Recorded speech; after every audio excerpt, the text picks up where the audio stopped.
Good morning. Good morning. কটা বাজে এখন? মর্নিং 1:10। 1:10। এখন হচ্ছে সকালে ব্রেকফাস্ট। কি ডে আজকে? সানডে তার ফান্ডে। জন্য সানডে ফান্ডে। আচ্ছা ঠিক আছে। খুব ঠান্ডা লেগে আছে না? 0 পয়েন্টের থেকেও বেশি, তাই না? আচ্ছা তোমাকে একটা কোশ্চেন করি, হ্যাঁ আনসার দিবা?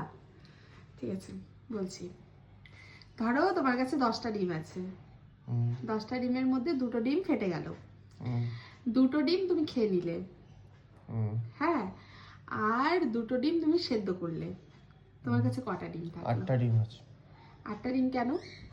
কারণ যে দুটো ডিম সেদ্ধ করলাম, হ্যাঁ ওই দুটো ডিম সেদ্ধ করার পর ফাটালাম, আর তারপর আমি দুটো ডিম খেয়ে নিলাম। কি বুদ্ধি তোমার মাথায় গো, দারুণ। আচ্ছা চলো আরেকটা, হ্যাঁ। পুকুরে 20টার মতো ইলিশ মাছ ছিল, 10টা মরে গেল, কটা থাকলো? 20টার মতো ইলিশ মাছ ছিল, 10টা মরে গেল, কটা থাকলো? 20টাই। কেন 20টা?